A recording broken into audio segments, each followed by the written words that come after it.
Tulipogeuka tuliona kivuli kirefu kikiwa kimesimama karibu na moja kati ya makaburi.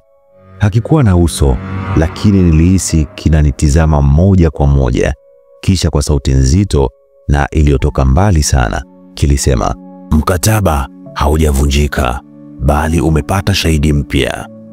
Moyo wangu ulisimama kwa sekunde chache. Nilihisi kuwa maisha yangu yamebadilika milele. Basi sehemu ya pili tuliishia hapa. Tunaendelea sehemu ya 3 ambayo hii ndiyo sehemu ya mwisho. Miguu yangu ilikuwa mizito kama chuma na mwili wangu ulikuwa umepooza kwa hofu. Kivuli kile kilibaki kimesimama pale kikiwa kimya, lakini kikionekana kunitizama moja kwa moja. Maneno yake yalisikika kama mawimbi mazito yanayogonga mwamba. "Mkataba haujavunjika, bali umepata shahidi mpya." Niligeuka kumtizama Bibi Sharifa nikitarajia atoe maelezo, lakini uso wake ulikuwa ni mgumu kama jiwe. Hakuwa na hofu wala mshangao. Alivuta pumzi ndefu na kusema kwa sauti tulivu, "Salum, sasa umeingia ndani ya siri hii, huwezi kurudi nyuma." Nilihisi tumbo langu likichafuka. "Hapana, hapana, sikuchagua kuwa sehemu hii," nilisema kwa sauti ya nguvu, ijapokuwa nyakati za usiku ilikuwa ni kimya sana. Nikamwambia, "Mimi sikujua chochote." Kivuli kile kilisogea hatua moja mbele, japokuwa kilikuwa hakina sura. Nilihisi macho yake yakinichoma moja kwa moja. "Aliyekula ameshiriki, aliyefahamu amefungwa. Unapenda au hupendi, sasa ni sehemu yako." Nilirudi nyuma hatua kadhaa. Nilihisi kama kuta za dunia zilikuwa zinanizonga, na niliona kabisa hapa mimi sina namna. Nilitaka kukimbia, lakini miguu yangu haikunisikiliza. Bibi Sharifa alinisogelea na kuniwekea mkono begani. Akaniambia, "Salum, usiogope. Si kila aliye katika giza ni mbaya. Si kila mwanga ni mwema. Utajifunza hilo." Lakini mimi sikusikia chochote zaidi. Masikio yangu yalikuwa yamejaa kelele za upepo mkali na kichwa changu kilizunguka kwa mawazo mazito sana. Nilihisi kama dunia yote ilikuwa imebadilika, kama mimi si mimi tena. Ghafla kivuli kile kilinyosha mkono wake. Nilihisi baridi kali ikinizunguka, na kabla sijatambua, giza nene lilinivamia ghafla. Sikujua nilipoanguka, sikujua kama nilikuwa macho ama ndotoni, lakini nilihisi sauti za mbali zikiniita, zikiningoja na kunisubiria. Nilifumbua macho taratibu, lakini nilipojaribu kuinuka, mwili wangu ulikuwa ni mzito kama jiwe. Nilikuwa nimelala juu ya udongo baridi. Ilikuwa ni gizani kabisa, katika giza totoro. Nilihisi harufu ya unyevu na vumbi, harufu ya makaburi. "Salumu!" Sauti hiyo dhaifu ilinifanya nihisi baridi katika mwili wangu.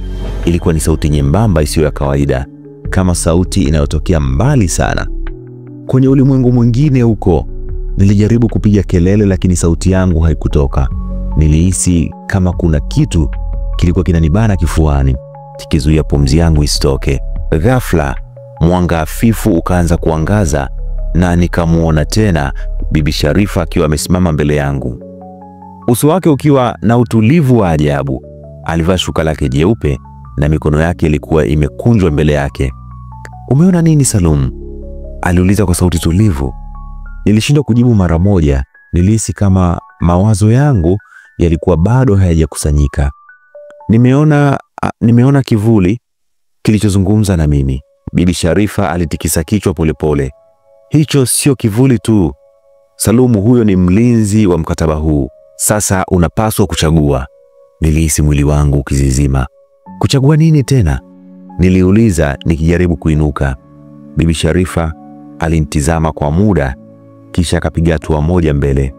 "Salum, sasa unajua siri, lakini kujua peke yake haitoshi. Lazima ukubali sehemu yako ndani yake. Ama unakubali au wao wataamua kwa niaba yako." Nilihisi tumbo langu linachafuka. "Hapana, siwezi. Sijataka kuwa sehemu ya haya." Lakini kabla sijamaliza sentensi yangu, upepo mkali ulivuma tena na giza nene likatanda kila mahali. Kisha nikasikia sauti ile nzito ikinong'ona tena, "Hakuna kurudi nyuma." Nilihisi ardhi ikianza kutikisika chini yangu, kana kwamba kitu kilikuwa kinajaribu kujitokeza kutoka ardhini. Nilijaribu kuinuka, lakini miguu yangu ilikuwa ni mizito, kana kwamba nilikuwa nimefungwa na minyororo isiyoonekana. Ardhi ilitetemeka taratibu na upepo mkali ukazunguka pande zote. Hakuna kurudi nyuma. Sauti ile nzito ilirudia, mara hii ikiwa karibu zaidi. Nilihisi baridi ikipenya katika mifupa yangu. Kisha kutoka ardhini, mikono myeusi ilianza kujitokeza. Mikono iliyokauka, mifupa ikiwa inaonekana, lakini bado ilikuwa na nguvu zisizoelezeka. Bibi Sharifa hakushtuka. Alibaki amesimama kimya, akiwatazama wale waliotoka ardhini, kisha akasema kwa sauti ya mamlaka, "Mwache, yuko chini ya uangalizi wangu." Mikono ile ilisitisha harakati zake, lakini haikurudi ardhini. Ilibaki ikining'inia hewani, ikionekana kusubiri amri nyingine. Nilijaribu kupumua kwa utulivu. Nilimuuliza bibi, haya ni mambo gani? Bibi Sharifa akaniangalia kwa macho makali. "Salumu, ulikataa kuchagua. Sasa wao watachagua kwa ajili yako. Hawawezi kukuacha uondoke na siri hii bila gharama." Nikashangaa, "Gharama? Unamaanisha nini?" Alisogea karibu nami, uso wake ukiwa hauelezeki. "Kila mtu anayefahamu mkataba huu lazima achague upande wake. Umeonja chakula, umeona siri. Sasa unapaswa kuamua, utakuwa mlindaji wa siri hii ama utakuwa dhabihu yake." Nilihisi tumbo langu likichafuka. Hapana, siwezi. Sijataka yote haya. Mikono ile iliyokuwa imetoka ardhini ilianza kusogea tena kuelekea kwangu.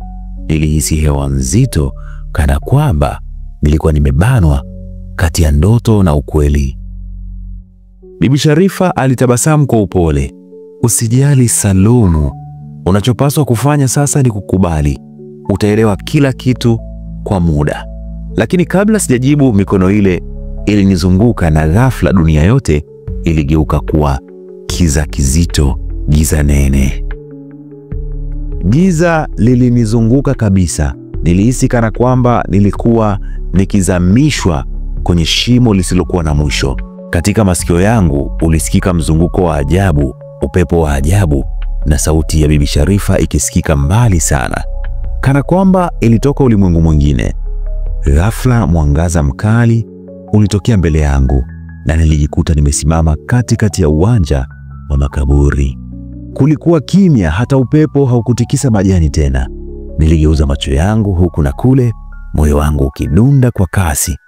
Alafu mbele yangu kile kivuli kisichokuwa na uso kilijitokeza tena. Kilisimama kimya, lakini nilihisi kikinitizama moja kwa moja. "Salumu, sasa ni wakati wa kuchagua." Nilihisi koo langu likiwa kavu. "Ninachagua uhuru wangu." Nilipiga kelele, sauti yangu ikitetemeka. Kivuli kile hakikusogea, badala yake sauti yake nzito ilisikika tena. "Hakuna uhuru wa wale waliogusa siri hii. Ama unakuwa mlinzi wa mkataba huu, au unakuwa sehemu ya ardhi hii milele." Nilihisi hofu ikinipenya. Sikujua cha kufanya. Halafu ghafla Bibi Sharifa alijitokeza kando yangu. Alinitizama kwa macho ya kina, kisha akasema, "Salumu, hauwezi kubadilisha hatima yako, lakini unaweza kuikubali na kuifanya iwe yako." Nilimtizama kwa mshangao. Unamaanisha nini?" Alishusha pumzi ndefu. "Namaanisha unaweza kuishi na hii siri, lakini kwa masharti yako. Unaweza kuwa tofauti na mimi, lakini usijaribu kuikimbia kwa sababu hutaweza." Nilihisi machozi yakijikusanya machoni mwangu. Nikamwambia, "Lakini siwezi kuwa kama wewe bibi. Sitaki kutumia haya maji ya wafu kwa chakula." Bibi Sharifa alitabasamu, akaniambia, "Basi utapata njia yako mwenyewe. Siri haimaanishi uovu, inamaanisha nguvu. Jinsi utakavyoitumia ni juu yako." Nilivuta pumzi ndefu. Kivuli kilinisogelea, kisha kikasema kwa sauti nzito, "Chagua sasa." Nilifunga macho yangu kwa sekunde chache, moyo wangu ukidunda kwa kasi. Nilijua kuwa hili lilikuwa chaguo ambalo lingeamua hatima yangu.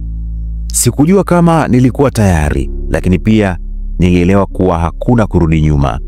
Nilifungua macho yangu na kusema kwa sauti thabiti, sitaki kuwa mtumwa wa mkataba huu, lakini sitaki pia kuwa dhabihu yake. Nitakuwa mlinzi, lakini kwa masharti yangu. Kivuli kile hakikunisogelea. Kulikuwa na ukimya wa kutisha. Kisha sauti yake nzito ikasema, basi umefungwa milele. Ghafla upepo mkali ulivuma na ardhi ilitetemeka. Nilihisi mwili wangu ukizongwa na nguvu isiyoonekana. Kichwa changu kilijaa sauti zisizofahamika, kelele za wale waliokuja kabla yangu. Nilihisi uzito mpya moyoni mwangu, uzito wa kujua zaidi ya inavyostahili. Nilipoamka nilikuwa bado nimesimama makaburini. Bibi Sharifa alinitizama kwa macho ya hekima. Akaniambia, sasa utaelewa kila kitu kwa muda, Salum. Mkataba huu sio mzigo, bali ni ufunguo. Chagua jinsi utakavyotumia. Nilihisi mwanga mpya ndani yangu, lakini pia giza nililoambatana nalo. Niliweza kuhisi uhai wa wale waliolala chini ya ardhi. Niliweza kusikia sauti zao. Sikuwa Salumu yule wa zamani tena. Nilimtizama Bibi Sharifa kwa mara ya mwisho na kusema, nitatembea katika njia yangu mwenyewe. Alitabasamu, akasema, hicho ndicho nilichotaka kusikia. Nilipiga hatua kutoka makaburini, nikijua kuwa safari yangu ilikuwa imeanza upya, safari ya kuwa mlinzi wa siri, lakini kwa njia yangu mwenyewe. Basi hadithi yetu inamalizikia hapa. Inawezekana ulitamani kujua Salumu atafanya nini huko mbeleni. Basi tuishie hapa, tupate funzo tu kwamba kuna vitu vingine ni siri, sio lazima tuforce kuvifahamu. Ukishaona kitu ni siri, basi kiache kiendelee kuwa siri. Siri zingine zina vitu vya ajabu ndani yake. Mimi naitwa Jimmy Godfrey. Huu ndo mwisho wa simulizi yetu hii hapa, safari yangu ya kwenda Oman na maji ya maiti yalivyotumika katika chakula kitamu. Basi ili kuwa mtu wa kwanza kupata simulizi zetu katika simulizi zijazo, basi bonyeza alama imeandikwa subscribe hapo chini, kisha like video hii ili kila siku uwe mtu wa kwanza kutizama video zetu nzuri kama hizi. Siku njema iwe nawe. Kwa leo tunaishia hapa. Niseme tu bye bye.